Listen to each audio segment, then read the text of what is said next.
மண்ணுக்கும் மக்களுக்கும் வணக்கம். பத்திரிகை நண்பர்களுக்கும் ஊடக நண்பர்களுக்கும் மேடையில் அமர்ந்திருக்கும் புதிய தயாரிப்பாளர்களுக்கும் என்னுடைய மனமார்ந்த வணக்கம். இந்த நிகழ்வுக்கு நான் வர காரணம் பிஆர்ஓ சுரேஷ் அவர் மட்டும்தான். எனக்கு இந்த டீம் பற்றி எதுவுமே தெரியாது. இன்ஃபேக்ட் இங்கே வந்ததுக்கப்புறம் தான் அவனை நான் பார்க்குறேன். அதில் பெரிய சந்தோஷம் என்னென்னா, தளபதி அண்ணனோட ரசிகர் அப்படின்னு சொல்லும்போது இன்னும் ரொம்ப ஹாப்பி ஆயிடுச்சு. ஒரு ஒரு இனம் புரியாத ஒரு பாண்ட் ஆயிடுச்சு. அதை தாண்டி ஒரு நடிகராக, ஒரு நடிகர் சங்க செயற்குழு உறுப்பினராக உங்களை நான் வரவேற்கிறதுல பெரிய மகிழ்ச்சி அடைகிறேன் மிஸ்டர் ஜான். இன்னைக்கு என்ன மாதிரி நடிகர்களுக்கு இல்லை இயக்குநர்களுக்கு ஒரு மிகப்பெரிய ஒரு விஷயம் தயாரிப்பாளர்கள். அப்படி ஒரு தயாரிப்பாளர்களை தேடி போய் கண்டுபிடிக்கிறது கொஞ்சம் சிரமமான விஷயம்தான். ஆனால் நாங்கள் அப்படி ஒரு தயாரிப்பு நிறுவனத்தை உருவாக்கிட்டோம், நாங்கள் தயாரிக்க ரெடியாக இருக்கோன்றத ஒரு பத்திரிகை முன்பு வந்து சொல்லி படம் தயாரிக்க வரேன்னு சொல்லும்போது ரொம்ப ரொம்ப பெருமையாக இருக்குது, சந்தோஷமாக இருக்குது. மக்களுக்கு பிடிக்கிற, நமக்கு பிடிக்கிற படத்தை எடுக்கிறத விட, நமக்குன்னா டெக்னீஷியன்ஸ், ஆக்டரோ இல்லை ப்ரொடியூசரோ இல்லை டிரெக்டரோ நமக்கு பிடிக்கிற படத்தை எடுக்கிறத விட இன்னைக்கு மக்களுக்கு பிடிக்கிற படத்தை எடுக்கிறது தான் புத்திசாலித்தனம். ஏன்னா இது வியாபாரம். ஸோ அதனால் நான் மீண்டும் மீண்டும் சொல்கிறேன், வெல்கம். உங்களை நான் வந்து மனமாற வரவேற்கிறேன். இருந்தாலும் நீங்கள் கஷ்டப்பட்டு வந்தீங்கன்னு சொன்னாங்க. நிறைய அவார்ட் கம்பெனிஸ், ஈவெண்ட் மேனேஜ்மெண்ட், அடுத்து நம்ம தளபதி அண்ணனோட ஃபேன்ஸ் கிளப்பில் நிறைய நல்ல விஷயங்கள் செஞ்சுருக்கதா சொல்கிறாங்க. ஸோ இதெல்லாம் நீங்கள் சிறுக சிறுக சேர்த்து வச்ச பணத்தை இதே மாதிரி நாளைக்கு ஒரு சக்ஸஸ் மீட்டும் நீங்கள் நடத்தணும். அதுக்கு நீங்கள் கஷ்டப்படணும், ஈஸியாக கிடைக்காது. எப்படி கஷ்டப்படணும்னா, கொஞ்சம் ஆல்ரெடி அனுபவம் வாய்ந்தவங்க கிட்ட போய் நீங்கள் உட்காந்து தெரிஞ்சுக்கிட்டு பேசி முடிவு பண்ணிங்கன்னா கண்டிப்பாக நம்ம சக்ஸஸ் ஆகிறோமோ இல்லையோ ஃபெயிலியர் ஆக மாட்டோம். அதுதான் நான் உங்களுக்கு ஸ்ட்ராங்காக சொல்கிறேன். எகெயின் உங்களை வெல்கம் பண்ணுறேன். தைரியமாக வாங்க. சினிமாவுக்கு உண்மையாக நேர்மையாக பக்தியோடு வந்த யாருமே இதுவரையும் தோற்று போனதே இல்லைன்றது நான் பெருசாக நம்புகிறேன். மீண்டும் மீண்டும் உங்களை வரவேற்கிறேன். தமிழ் சினிமாவுக்கு வரவேற்கிறேன். வாழ்த்துக்கள், வளருங்கள், எங்களுக்கும் வாய்ப்பு கொடுங்கள். நன்றி, வணக்கம். வந்திருக்க மீடியா அண்ட் ஃப்ரெண்ட்ஸ் எல்லாருக்குமே பெரிய பெரிய வணக்கம் அண்ட் தேங்க்யூ ஸோ மச். சின்ன விஷயம் அப்படின்னாலுமே எல்லாராலையுமே கொண்டு ரீச் பண்ண முடியுமா அப்படின்னு கேட்டால் கண்டிப்பாக மீடியா சப்போர்ட் இல்லாமல் பண்ண முடியாது. ஸோ உங்களுடைய சப்போர்ட் எல்லாருக்குமே ரொம்ப ரொம்ப ரொம்ப தேவை. அண்ட் இன்னைக்கு ஐ எம் ஸோ ஹாப்பி நான் இங்கே இருக்கிறது. ஏன்னா வந்துட்டு ப்ரொடக்ஷன் லான்ச்சுன்றது எல்லாருமே பண்ணுறாங்களான்னு கேட்டால் கிடையாது. எங்கேயும் ஒரு ஊரத்தில் எங்கேயாவது ஒரு ப்ரொடக்ஷன் ஹவுஸ் ஸ்டார்ட் பண்ணியிருப்பாங்க, யாருக்குமே அதுக்கான அவேர்னஸ் இருந்திருக்காது. ஸோ இவங்க வந்து முன் வந்து ஓகே நான் வந்து இந்த மாதிரி படம் எடுக்கிறதுக்கு ரெடியாக இருக்கேன், எங்களுடைய ப்ரொடக்ஷன் ஹவுஸை நாங்கள் லான்ச் பண்ணுறோம் அஃபிஷியல் அப்படின்னு சொல்கிறதே வந்துட்டு I am very very happy for him. இண்டஸ்ட்ரியில் எல்லாருமே சாதிக்க முடியுதா அப்படின்னு கேட்டால் எனக்கு தெரியல. I started my career in 2010. இப்போது 2024 இருக்கோம். It was a journey for me also. It's like there some patches rough go அப்படிலாம் இருந்தது. இப்போ I started running my own business. So movie இண்டஸ்ட்ரியில் இருந்த வரைக்கும் எனக்கு பிடிச்ச எல்லா விஷயங்களும் பண்ணேன். லைக் எனக்கு என்னென்ன கேரக்டர்ஸ் பிடிக்குமோ அது மாதிரி தேடி தேடி நான் போய் பார்த்து பண்ணேன். சவுந்தர் எனக்கு ஃபர்ஸ்ட் மூவிலேருந்து எனக்கு தெரியும். I am so happy to see him after very very long. ஏன்னா நம்ம என்னதான் கூட நடிச்சிருந்தாலுமே தினமும் போய் நம்ம யாரையும் மீட் பண்ண போகிறது கிடையாது. இந்த மாதிரியான கேதரிங்கில் பார்க்கும்போது இன்னும் ஒரு ரொம்ப சந்தோஷம். அண்ட் ப்ரொடக்ஷன் ஹவுஸ் இப்போ வந்து ஸ்டார்ட் பண்ணியிருக்காங்க. Thank you so much sir first, and then congratulations also. And நீங்கள் officially you are going to launch award function அப்படின்னு கேள்விப்பட்டேன். ஸோ அவார்ட் ஃபங்க்ஷனுன்றதுமே எனக்கு தெரிஞ்ச வரைக்கும் இட்ஸ் வெரி வெரி இம்பார்ட்டண்ட். ஏன் அப்படின்னா கலைஞர்கள் எல்லாருக்குமே வந்துட்டு ஒரு ஊக்கம் கொடுக்குற ஒரு விஷயம் தான் வந்துட்டு அந்த அவார்ட்ஸ் அப்படின்றது. ஸோ அது கொடுக்கும் போதே நம்ம இன்னொன்று பண்ணணும்ல, லைக் பண்ணால் நம்மளுக்கு இன்னொரு அவார்ட் கிடைக்கும். வீட்டில் அதை திரும்பி பார்க்கும் போதே அது மேலே வந்து ஒரு ஆசை வரும். ஓகே நம்ம அடுத்த ஸ்கிரிப்ட் நம்ம செலக்ட் பண்ணும் போது இதை விட பெஸ்ட்டாக இருக்கணும் அப்படின்னு ஒரு ஆசை வரும். ஸோ அந்த மாதிரியான ஒரு விஷயம் தான் நான் அந்த அவார்ட் ஃபங்க்ஷனுமே ஆக்சுவலி நான் பார்க்குறேன். ஸோ ரொம்ப ரொம்ப thank you and all the best. Thank you all. எல்லாருக்கும் மதிய வணக்கங்க. ரொம்ப சந்தோஷமாக இருக்குது. இந்த இன்னைக்கு பண்ணிகிட்டு இருக்கிறதுல ஒரு ரொம்ப பெரிய விஷயம் என்ன இருக்குன்னா, என்னோட ரொம்ப நல்ல ஃப்ரெண்டு நண்பர் ஜான். ஸோ இந்த லியோனா அண்ட் லியோ பிக்சர்ஸ் ஓட சிஇஓ வந்து கூட ஜான் தான்.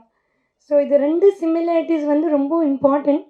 என்னன்னா நம்ம எல்லாருக்குமே தெரியும் எப்படி நம்ம நண்பர் ஜான் பிஆர்ஓ எப்படி ஒரு நிறைய புது புது டேலண்ட்ஸ் எடுத்து வராங்க, எவ்வளோ எல்லாம் யங் டேலண்ட்ஸ்க்கு வந்து சப்போர்ட்டாக இருக்காங்க.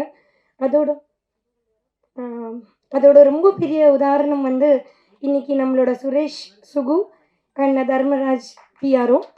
அவங்க அந்த ஒரு இவ்வளோ டேலண்டடான பிஆர்ஓஸ் அவங்க. ஸோ அது அது ஒரு ரொம்ப ஒரு ஃபெமிலியாரிட்டி இருக்குது. So John sir CEO of Leona and Leo பிக்சர்ஸோட சிஇஓக்கு வந்து வாழ்த்துறேன். ஸோ உங்களுக்கு 2 பேருக்கும் அந்த சிமிலாரிட்டிஸ் இருக்குது. ஸோ இது 100% ஒரு ரொம்ப பெரிய வெற்றிகரமாக வரும் சொல்லிட்டு. ஸோ நீங்கள் நிறைய புது டேலண்ட்ஸ்க்கு எல்லாம் வாய்ப்பு கொடுத்துட்ருக்கீங்க கூட நான் கேள்விப்பட்டிருக்கேன். ஸோ சந்தோஷம் அதுக்காக. 2வது விஷயம் என்னென்னா, மீடியா எடுத்து வந்தீங்கன்னா, மீடியா வந்து ரொம்ப ஒரு ரெஸ்பான்சிபிளான விஷயம்.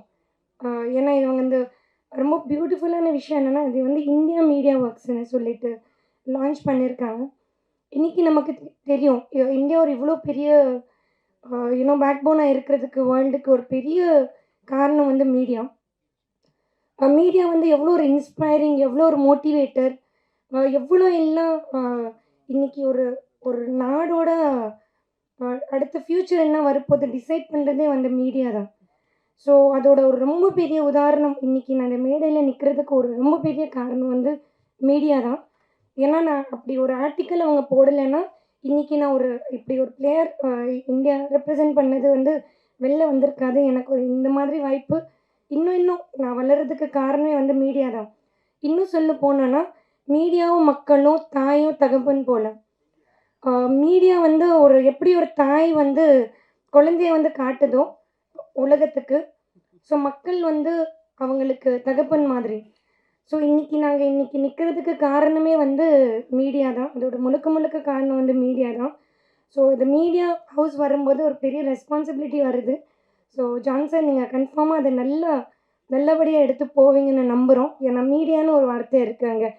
அதோட டபுள் போனஸ் என்னென்னா இந்தியன் மீடியான்னு சொல்லிட்டு இருக்குது. ஒரே ஒரு தாய்மையோட ஒரு கேட்குறேன் உங்ககிட்ட, ரிக்வெஸ்ட் பண்ணுறேன் ஜான் சார் கிட்ட. இன்னும் நம்ம நாடக கலைஞரும் அவார்ட்ஸ் வரும்போது நிறைய அவார்ட்ஸ் ஃபங்க்ஷன்ஸ் வந்து நம்ம பார்க்குறோம், நல்லா என்ஜாய் பண்ணுறோன்னு. பட் நம்ம நாடக கலைஞரும் தொழில்நுட்ப கலைஞர்களே ஒரு ஸ்பெஷல் கேட்டகரியாக இன்னொரு அவார்டு கூட நீங்கள் கூட சேர்த்திங்கன்னா இன்னமும் அது ரொம்ப நல்லா இருக்கும். நம்ம அவார்ட்ஸ் எல்லாமே ஆஸ்கர்ஸ் அளவுக்கு வந்து முடியும். நம்ம தியேட்டர் ஆர்டிஸ்ட்க்கும் நம்மளோட டெக்னீஷியன்ஸ்க்குமே இன்னும் எக்ஸ்ட்ரா நீங்கள் அவார்டு கொடுத்தீங்கன்னா அது ரொம்பவே நல்லா இருக்கும். So thank you so much Suresh சுகுக்கும் தர்மதுரைக்கும் இங்கே என்னை கூப்பிட்டதுக்கு ரொம்ப ரொம்ப நன்றி. தேங்க்யூ. எல்லாமே நம்ம ஒரு படத்தோட ஓப்பனிங்க்கு வந்திருக்கிறோம். படத்தோட ஆடியோ ரிலீஸ் வந்திருக்கோம், ட்ரெய்லர் ரிலீஸ்க்கு வந்திருக்கோம், அப்புறம் ஃபஸ்ட் லுக் ரிலீஸ்ன்னு இப்போ நிறையா போயிட்டுருக்கு இல்லையா.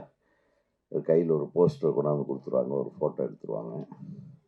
அப்புறம் ஃபஸ்ட்டு சிங்கிளு, ஃபஸ்ட்டு டபுளு, என்ன சிங்கிளு குவார்ட்டருன்னு என்னென்னமோ பண்ண ஆரம்பிச்சிட்டாங்க. சினிமாவில் நிறைய மாறிடுச்சு இல்லையா பாபு? எல்லாம் உங்கள் மாதிரி ஆயிட்டாங்க. பாபு வந்து ஒரு சிங்கிள் பேசிட்டு போயிட்டாரு. ஒரு வித்தியாசமான ஒரு நிகழ்வு. இப்போ பொதுவாகவே வந்து புதுசாக படம் எடுக்க வர்றவங்க டக்குன்னு நம்மளை நான் தான் முதலாளின்னே சொல்லிக்க மாட்டாங்க. ரொம்ப பிஹைண்டில் இருப்பாங்க. ரொம்ப பின்னாடி இருந்து நல்ல டைரக்டர்களை வச்சு இது பண்ணி ஒரு படத்தை ரொம்ப சிரமப்பட்டு அல்லது நிறைய பொருட்செலவோட அப்படி எடுத்து அது வந்து ஒரு நல்ல நிலைமைக்கு வந்த கடைசியில் அப்படியே ஸ்டேஜில் வந்து உட்காந்து டைரக்டர் நல்லா கோஆப்ரேட் பண்ணார், நடிகர் நடிகைகள் கோஆப்ரேட் பண்ணார் அப்படின்லாம் சொல்கிறத நம்ம பார்த்துருக்கோம். ஆனால் ஒரு தயாரிப்பாளர் நான் தயாரிக்க போகிறேன் அப்படின்னு ஒரு கம்பெனியை லான்ச் பண்ணுற ஃபங்க்ஷன் இந்த முதல் ஃபங்க்ஷன் இதானே. தம்பி ஜான் அமலன் அவர்களுடைய தைரியத்தை நான் பாராட்டுறேன். வி ஆல் வெல்கம் ஆன் பிகாஃப் ஆஃப் ஆல் ஆஃப் அஸ். திரைப்பட இயக்குனர் சங்கத்தின் சார்பாக சரி, தமிழ் திரைப்பட தொழிலாளர் சம்மேளனத்தின் சார்பாகவும் சரி, தமிழ் திரைப்பட நடிகர் சங்கத்தின் சார்பாகவும் சரி, தமிழ் திரை உலகத்தின் கட்டி காத்து கொண்டிருக்கிற எங்கள் தமிழ் திரை பத்திரிகையாளர்கள் சார்பாகவும் சரி, உங்களை திரைப்படங்கள், சிறந்த திரைப்படங்கள் எடுக்கும் ஒரு வல்லமை பெற்ற ஒரு கம்பெனியாக உங்கள் கம்பெனியை லான்ச் பண்ணுறதுக்கு எனது மனமார்ந்த வாழ்த்துக்களை நான் தெரிவித்துக் கொள்கிறேன். ரெண்டாவது, இதில் ஒரு சுயநலம் இருக்குது. அவர் எங்கள் ஊருக்காரர். கொஞ்சம் பொதுவாகவே கோயம்புத்தூர்காரங்க ஏதாச்சும் வித்தியாசமாக பண்ணணும்னு நினைப்பாங்க. So you started a different. உங்களுடைய பிஸ்னஸ்லேருந்து வந்து வேறு ஒரு பிஸ்னஸ்க்கு வரீங்க. சினிமா வந்து ஒரு நியாயமாக பண்ணணும் அப்படின்ட்டு முதல்ல ஒரு கம்பெனியை நான் லான்ச் பண்ணுறேன், நான் சினிமா எடுக்க போகிறேன் அப்படின்னு மார்தட்டி சொல்லிக்கூடிய உங்கள் தைரியத்துக்கு எனது மனமார்ந்த வாழ்த்துக்கள். கை தட அவர் தான் தைரியமாக இருக்காரு. கை தட்டுறதுக்கு என்னப்பா தைரியம் வேணும்? சும்மா அடிக்க வேண்டியதாரு. ஜான் அம்பலன் என்னுடைய நண்பருக்கு நண்பர். நான் சந்தித்திருக்கிறேன் அவரை. நிறைய ஈவெண்ட்ஸு கோயம்புத்தூரில் இன்னும் பல இடங்களில் அவர் நிறைய ஈவெண்ட்ஸ் பண்ணுறதுல ரொம்ப சிறந்த கெட்டிக்காரர். அவர் நிறைய விஷயங்கள் பண்ணுறாரு. ஒரு தைரியசாலி. அவருக்கு எல்லாம் வல்ல இறைவன் லார்ட் ஜீசஸ் கண்டிப்பாக உங்களுக்கு துணை இருப்பார். நிச்சயமாக இந்த லியோனா அண்ட் லியோ பிக்சர்ஸ் மிகப்பெரிய ஒரு நிறுவனமாக வளர வேண்டும். சிறந்த இயக்குனர்களை தேர்ந்தெடுங்கள். இங்கே நல்ல இளைஞர்கள் எல்லாம் பிரமாதமான விஷயத்தோடு அலைகிறாங்க. நீங்கள் தேடி கண்டுபிடிங்க. பாருங்கள், அழகழகான ஹீரோயின்ஸு 2 பேர் வந்திருக்காங்கன்னா அதே ஒரு பெரிய விஷயம். இன்னைக்கு திறமைகள் நிறைய இருக்குது. அந்த திறமைகள் எல்லாம் அழகாக ஒருங்கிணைச்சு நம்ம என்ன எடுக்க போகிறோம், யாருக்கு இது வந்து போய் சேரப்போகுது, அதுக்கு என்ன முதலீடு, அதுலேருந்து நம்ம பாக்கெட்டுக்கு திருப்பி எவ்வளோ வந்து சேரப்போகுதுன்ற இலக்கெல்லாம் சரியாக நீங்கள் டேபிளில் உட்காந்து டைரக்டர் யாராக இருந்தாலும் சரி அதை கரெக்டாக ஒரு கணக்கு போட்டு நீங்கள் வாழ்க்கையை ஆரம்பிக்கணும். திரையுலகத்தை பொறுத்தவரை சிறந்த திரைப்படங்கள் இன்றைக்கி கூட ஒரு மலையாள திரைப்படம் ஒரு 4 லாங்குவேஜில் பண்ண திரைப்படம் ரொம்ப சிறப்பாக வந்திருக்குன்னு பத்திரிகை நண்பர்கள் வந்து அவங்களுடைய விமர்சனத்தில் அப்படி புகழ்ந்து எழுதியிருக்காங்க. ஒரு படத்தை பற்றி ஜிப்ராவா 2 படமும் பாருங்கள். எல்லாம் ஒரு கை தட்டுங்க. ஏன்னா ஒரு சிறந்த, அதனால் பாருங்கள், அவங்க யாருக்கும் உறவுக்காரங்க கிடையாது. அந்த டைரக்டர் இவங்களுக்கு சொந்தக்காரங்க கிடையாது, தயாரிப்பாளர்கள் சொந்தக்காரங்க கிடையாது. ஆனால் ஒரு சிறந்த படைப்பை நீங்கள் தயாரிப்பீர்கள் என்றால் அதை கொண்டு போய் சேர்க்கிற முதல் ஆட்களாக எங்கள் நண்பர்கள், பத்திரிகை நண்பர்கள் இருப்பார்கள். நாங்களும் இருப்போம். நம்ம ஒவ்வொரு படமும் கொஞ்சம் பிட்டாக போட்டு அதையே பாராட்டிகிட்டு இருக்கிறோம். ஒரு 4 ஷாட்டை கட் பண்ணி போட்டு இந்த படத்தை பற்றி பேசுங்கம்மாங்க. அந்த 4 ஷாட்டை பற்றி நம்ம 4 மணி நேரம் 3 மணி நேரம் இந்த மேடையில் உட்காந்து பேசுவோம் பாருங்கள். எவ்வளோ பெரிய மனசோடு நாங்கள்லாம் காத்து கொண்டிருக்கிறோம். என்னுடைய நண்பர்களும் பாவம், எத்தனை நாள் தான் இப்படியேடா பேசுவீங்கன்னு இவங்க கேள்வி கேட்குறதும் நாங்களும் அது முடாமல் பேசிக்கிட்டே இருப்போம்னு சொல்கிறதும் வழக்கமாக இருக்குது. ஆனால் அந்த திரைப்படம், உங்கள் திரைப்படம் வந்து மற்றவங்க பேசும்படியான படமாக இருக்கணும். நல்ல விதமாக அற்புதமான படம்னு அனைவராலும் பாராட்டப்படுகிற படங்களை மட்டுமே தயாரிக்க வேண்டும் என்ற குறிக்கோளோடு நீங்கள் இருக்க வேண்டும் என்று நான் அன்போடு கேட்டுக்கொள்கிறேன். ஸோ இந்த நிறுவனம் எனக்கு என் தம்பி சாய்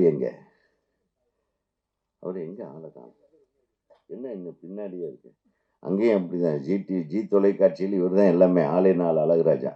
அவருக்கு ஒரு கை தட்டுங்க. அவர் மிகச்சிறந்த இயக்குனர். பெரிய பெரிய நடிகர்களையே காசு இல்லாமல் கொண்டாந்து நிறுத்தக்கூடிய வல்லமை பெற்றவர் அவர். அதனால் அவர் பிடிச்சி வச்சுக்கங்க. அவர் நல்ல சிறந்த அவர் தான் காலையிலேருந்து என்னை தொல்லை பண்ணி, ஏன்னா ஒரு நாளாவது டைம் கொடுக்க வேண்டாமா? இல்லைன்னா எனக்கு டைம் இல்லை. என் நண்பர் அவர் சார் வந்து நல்லா தெரியும்பா, ஆளை விடு, நான் வந்துடுறேன் அப்படின்னு. ஆக எல்லாம் நல்ல இதயங்கள் ஒன்றிணைந்திருக்கிறது. சவுந்தர் வந்திருக்கு என் தம்பி. அவர் மிக அருமையான நடிகர். அவரே மலையாளத்தில் ஒரு படம், மிகச்சிறந்த படம் பண்ணியிருக்காரு. இப்போ நிறைய நல்ல கலைஞர்கள், நிறைய பேர்த்துக்கு வேலை இல்லாமல் இருக்கிற கலைஞர்கள் கூட இருக்கிறாங்க. 2 விஷயம் இருக்குது சார். நல்லா இவரை போட்டால் வியாபாரமாகன்னு போட்டு அவசரமாக ஒரு படத்தை எடுத்தால் அது வியாபாரமாகிறது இல்லை. ஒரு நல்ல கதை, நல்ல கண்டென்ட் எடுத்துகிட்டு அதுக்காக உண்மையாக உழைத்தீர்கள் என்றால் அதில் வரக்கூடிய முகங்கள் பெரிய பெரிய ஒரு ஹீரோ அந்தஸ்துள்ள முகமாக மாறிவிடுகிறது. இதுதான் சினிமா. நான் முதல்ல இயக்குனராக இருக்கும்போது எப்படி என்னை எல்லாம் வரவேற்றாங்க. நம்ம ஒழுக்கமாக வேலை செஞ்சால் மட்டும்தான், நம்ம நேர்மையாக இருந்தால் மட்டும்தான் நம்ம படைப்புகள் நேர்மையாக இருக்கும். அதே மாதிரி உண்மையாக உழைக்கக்கூடிய நல்ல இளைஞர்களை தேர்ந்தெடுத்து படங்களிலே நடிக்க வையுங்கள். அவர்கள் உங்கள் பேரை வாழ்நாள் முழுவதும் சொல்லிக் கொண்டிருப்பார்கள் என்று கூறி மனநிறைவோடு அனைவரின் சார்பாகவும் இந்த திரையுலகத்தின் சார்பாகவும் வருக வருக லியோனா அண்ட் லியோ பிக்சர்ஸ் மிக பிரம்மாண்டமான படங்களை தருக தருக என்று சொல்லி வாழ்த்து கூறி விடைபெறுகிறேன். நன்றி. எல்லாருக்கும் வணக்கம். முதல்ல நான் இந்த மாதிரி பேசி எனக்கு பழக்கமே இல்லை. ஸோ இந்த ஸ்டேஜில் இருக்கிறவங்கெல்லாம் வந்து இந்த இண்டஸ்ட்ரியில் இருக்கிறனால எந்த ஒரு ஃப்ளாஸும் இல்லாமல் பேசிட்டாங்க. ஸோ நான் பேசுகிறது ஏதாச்சும் வார்த்தைகள் தப்பாக வந்துச்சுன்னா, ப்ரொனன்சியேஷன்ஸ்லாம் தப்பாக வந்துச்சுன்னா மன்னிச்சிக்கோங்க. And okay. ஸோ முதல்ல இங்கே வந்திருக்கிற பத்திரிகை நண்பர்கள் எல்லாருக்குமே வந்து என்னோடய வணக்கத்தை தெரிவிச்சுக்கிறேன். அப்புறம் இந்த மேடையில் இருக்கும் Soundararajan actor, RV Udhayakumar sir, diamond Babu sir, Shalu and Komal and my team, இவங்க எல்லாத்துக்குமே வந்து இங்கே எனக்காக வந்ததுக்காக ரொம்ப நன்றி. மற்றும் என் நெஞ்சில் குடியிருக்கும் தளபதி விஜய் அவர்களின் ஆசீர்வாதத்துடன் நான் இந்த லயோனா அண்ட் லியோ பிக்சர்ஸை வந்து ஆரம்பிச்சிருக்கிறோம். ஏன் நான் வந்து இதை சொல்கிறேன், ஸோ நீங்கள் எல்லாருமே உங்களோட டைமை கொஞ்சம் எனக்காக ஒதுக்குங்க. ஏன்னா எனக்கு டக்கு டக்குன்னு பேச வராது. அண்ட் என்னோடய டீம்லாம் சொன்னாங்க, நைட் நீங்கள் ப்ரிப்பேர் பண்ணியிருக்கலாம், இல்லை எங்ககிட்ட சொல்லியிருந்தீங்கன்னா நாங்கள் ஸ்கிரிப்ட் கொடுத்துருக்கலான்னு. நான் ப்ரிப்பேர் பண்ணிவிட்டு வந்து பேசினதான் ஆர்டிஃபிஷியலாக இருக்கும். நான் தப்பாக பேசினாலும் பரவாயில்ல, என் மனசில் இருக்கிறத பேசணும் அப்படின்னு சொல்லி நான் நினைக்கிறேன்.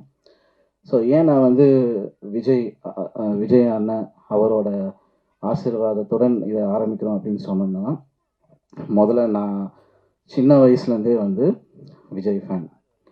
இதை நான் வந்து நிறைய இடத்துல ரெஜிஸ்டர் பண்ணியிருக்கிறேன். அண்ட் எதனால விஜய் ஃபேன், அதனால என்னென்னலாம் என் வாழ்க்கையில் வந்து மாறுச்சு அப்படின்றது இது வரைக்கும் நான் இங்கே ரெஜிஸ்டர் பண்ணல. ஸோ நான் ரொம்ப கஷ்டப்பட்டு சின்ன வயசுலேருந்து, எங்கள் family is middle class family. எங்கள் அப்பா, எங்கள் அம்மா, தாத்தா எல்லாருமே கஷ்டப்பட்டு என்னை ஒரு நல்ல ஸ்கூலில் படிக்க வச்சாங்க. அண்ட் அதோட ஜேர்னி அப்படியே போச்சு. எதனால எனக்கு இந்த அட்ராக்ஷன் வந்துச்சு அப்படின்னு தெரியல. எனக்கு விஜய் சார் வந்து அவரோட படங்கள் எல்லாமே வந்து ரொம்ப பிடிக்க ஆரம்பிச்சிச்சு. On screen and off screen. ரொம்ப காலேஜ் படிக்கிற டைம்ஸ்லாம் வந்து பார்த்திங்கன்னா ஒரு அடிக்ஷன் சொல்லலாம், அப்படி இருந்துச்சு. அண்ட் நான் மெக்கானிக்கல் இன்ஜினியரிங் படித்தோம்.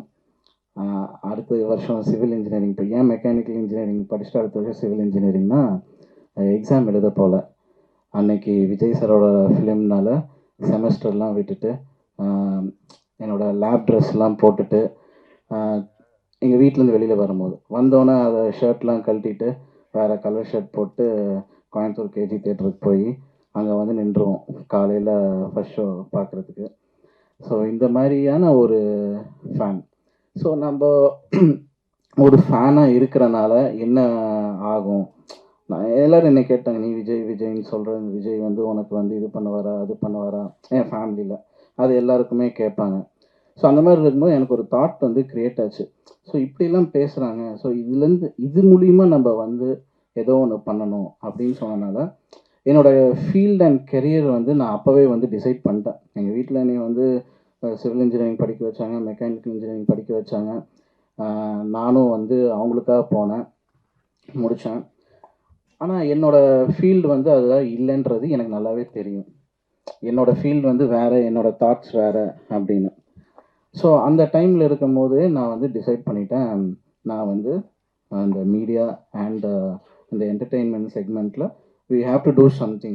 அது நமக்கு மட்டும் பிரயோஜனமாக இல்லாமல் நம்மள மாதிரி கஷ்டப்பட்டு மேலே வரவங்களுக்கும் அது பிரயோஜனமாக இருக்கணும் அப்படின்னு சொல்லிட்டு தான் இந்தியன் மீடியா ஒர்க்ஸ் அப்படின்ற ஒரு கம்பெனியை சின்ன லெவலில் நாங்கள் கோயம்புத்தூரில் வந்து பண்ணிகிட்டு இருந்தோம் 2016-15.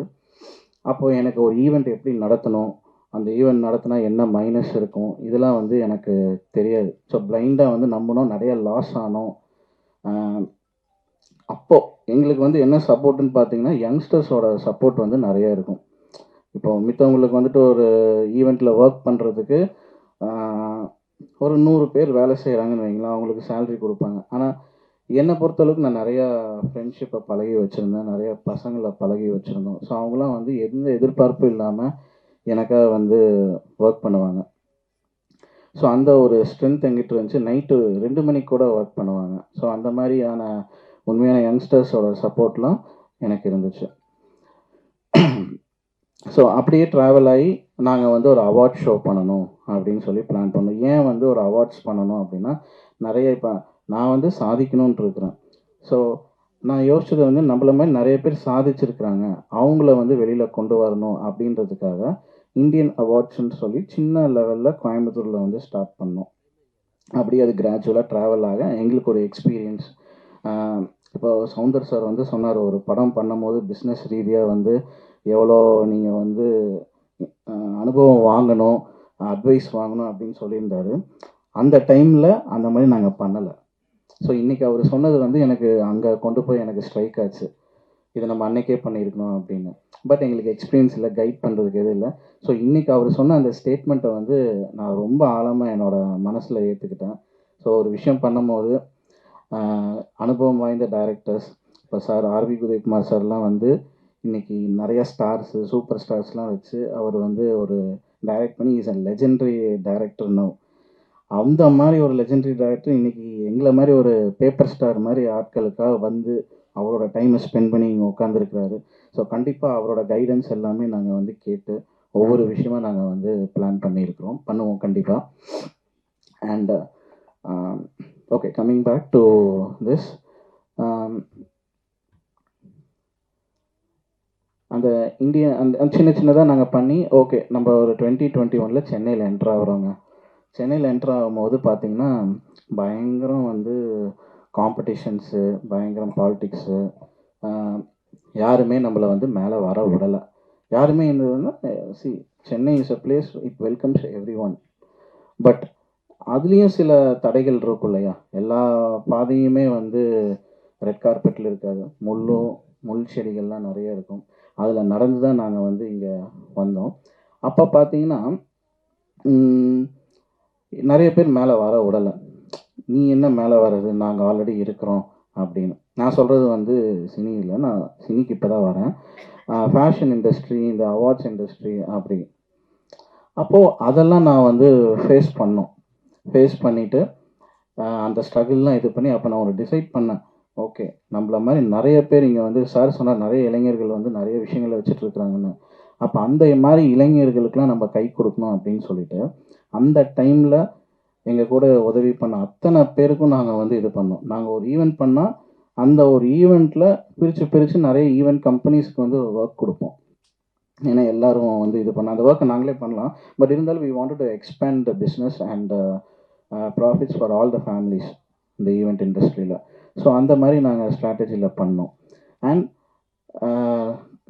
நான் வந்து ஒரு தெளிவாக இருந்தேன், என்ன ஆனாலும் நம்ம வந்து இங்கே நின்னே ஆகணும் அப்படின்னு. அதில் ஓவர்டேக் பண்ணி அன்னைக்கு யாரெல்லாம் எங்களுக்கு அகென்ஸ்டாக இதெல்லாம் நீங்கள் பண்ணக்கூடாது அப்படின்னு சொன்னாங்களோ இன்றைக்கி அவங்களும் எங்களுக்கு ஒர்க் பண்ணுறாங்க. அந்த மாதிரி ஒரு இது. அண்ட் நாங்கள் வந்து பார்த்திங்கன்னா மிஸ்டர், மிஸ் அண்ட் மிஸ்ஸஸ் தமிழகம்னு சொல்லிட்டு ஒரு பியூட்டி பேஜெண்ட் வந்து பண்ணுவோம் வருஷம். இது 4th இயர்.